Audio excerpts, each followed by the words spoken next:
Ek lees vir julle Vliegarend, Vlieghoog, oorvertel deur Christopher Gregorowski en die illustrasies deur Nikki Daly. Dis ook beskikbaar in Engels.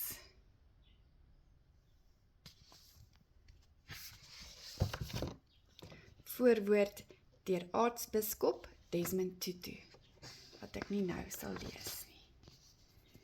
'n Afrika storie. Vliegarend, Vlieghoog. Vroeg een oggend gaan 'n boer uit om te gaan soek na 'n verlore kalf. Die aand van tevore het die wagtertjie sonder die kalf huis toe gekom en in die nag het 'n geweldige storm gewoed. Vroeg môre al begin die man in die vallei rondsoek. Hy soek in die rivierbedding, hy soek tussen die riete, agter die rotse en in die bruisende water. Hy loop om die hang van die heuwel en deur die ruie, donker woud wat die bron van soveel lewe is. En toe weer uit en al verder op die modderige beespaadjies. Hy soek in die lang dekriet wat hoër as sy kop groei. Hy klim teen die hange uit van die hoë berge waarvan die skurwe rotswande boog hoog in die lug inreik. Die hele tyd roep hy, in die hoop dat die kalf hom sal hoor, maar ook omdat hy so alleen voel. Die kraanse kaats sy stem terug, en ver onder in die vallei dreun die rivier so baie waters.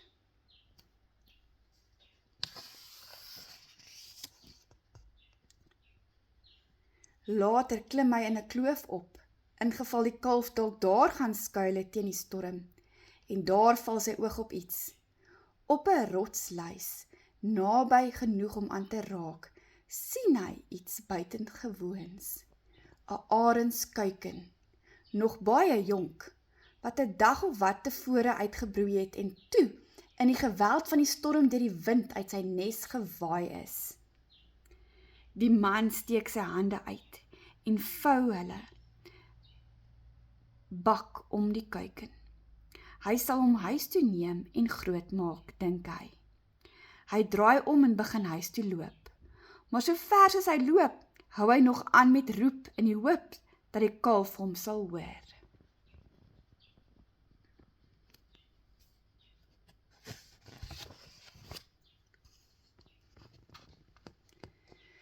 Toe hy naby die huis kom, hardloop die kinders hom tegemoet.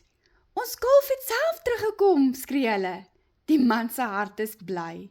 Hy wys die arendjie vir sy vrou en kinders en sit hom versigtig in die kombuis neer, tussen die henne en hul kuikens en onder die wakende oog van die hane. Die arend is die koning van die voëls, sê die man.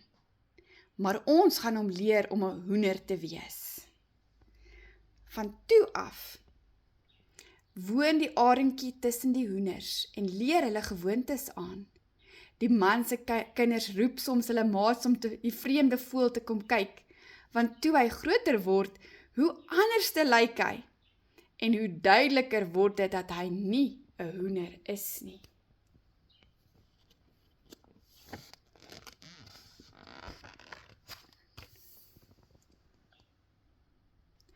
Op 'n dag kom 'n vriend van die boer by hom inloer.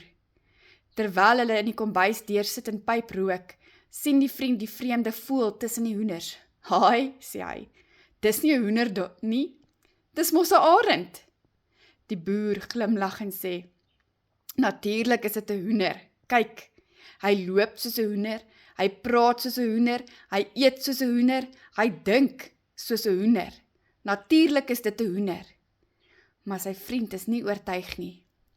"Ek sal jou wys, dis 'n arend," sê hy. "Nou toe, probeer gerus," antwoord die boer.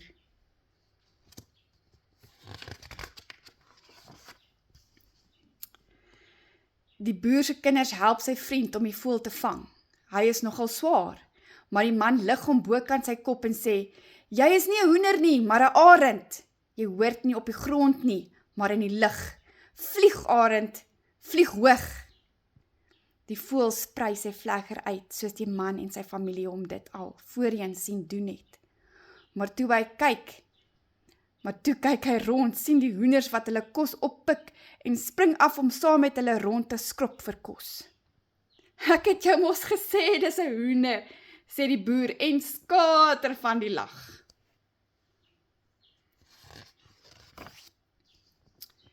Die volgende dag is die besoeker terug. My vriend, sê hy, ek gaan jou vir jou bewys as 'n arend en nie 'n hoender nie. Bring vir my 'n leer. En met die groot voël onder een arm sukkel hy teen die gladde rietdak van die hoogste hut op. Die boer vou dubbel soos hy lag. Hy eet hoenderkos, hy dink soos 'n hoender. Dit is 'n hoender, sê hy. Sy vriend wat heen en weer wieg bo op die hut, druk die arend se kop liggies boontoe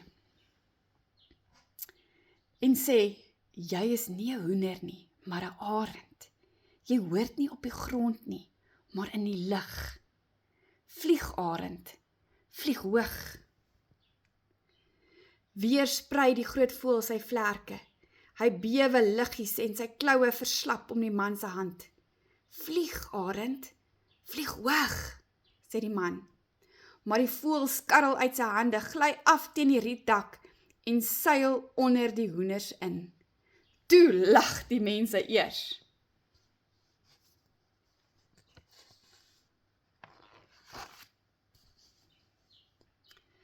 In die vroeë oggendure van die 3de dag begin die boer se honde te blaf. Vanuit die donker daar buite roep 'n stem. En die boer haas hom deur toe. Daar staan sy vriend weer. Gee my nog een kans met die voël, smeek hy. Weet jy watter tyd van die nag is dit? Dis nog nie naby dagbreek nie, is jy mal? Kom saam met my, bring die voël. Bra onwillig loop die man kombuis toe, trap versigtig oor sy slapende kinders en tel die voël op wat vas aan die slaap tussen die hoenders sit. Toe loop die 2 mans buitentoe en raak weg in die donker.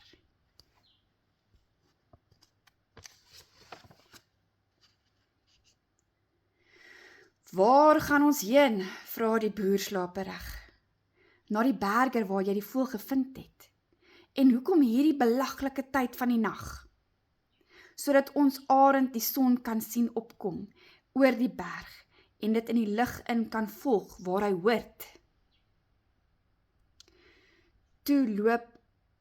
Hulle loop af in die vallei in en steek die rivier oor. Die boer se vriend loop voor. Die voël is swaar en ongemaklik om te dra, maar hy wil dit self doen. Maak gou, sê hy vir die boer, anders kom die son op voor ons daar is.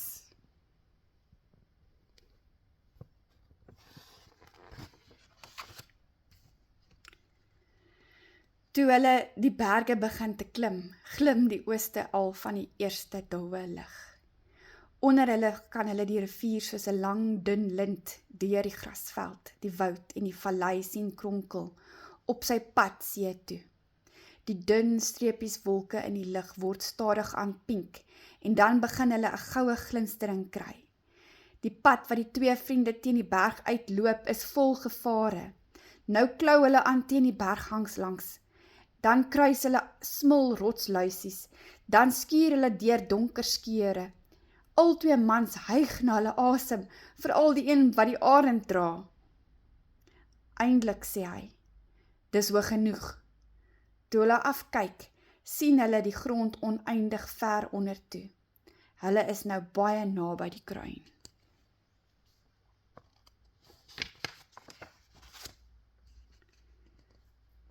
Die vriend dra die groot voël tot op 'n rotsluis. Hy sit hom so neer dat hy na die ooste toe kyk en begin praat met hom. Die broer grinnik. Hy verstaan net hoendertaal, sê hy. Maar sy vriend hou aan praat.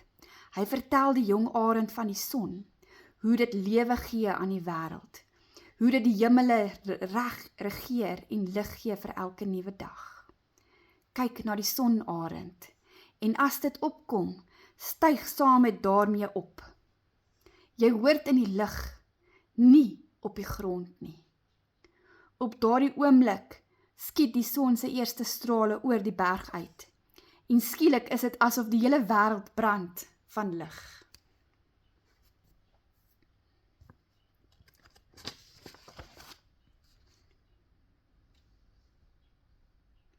Die goue son rys skitterend, verblindend. Die groot voël sprei sy vlerke uit om die son te groet en hy voel die lewegewende warmte op sy vere. Die boer raak stil. Sy vriend sê, jy hoort nie op die grond nie, maar in die lug. Vlieg, arend, vlieg hoog. Toe klim hy terug na waar die boer wag. Dis doodstil. Niks roer nie. Die arend se kop strek omhoog. Sy vlerke sprei sywaarts. Sy bene span soos sy kloue die rots vasklem.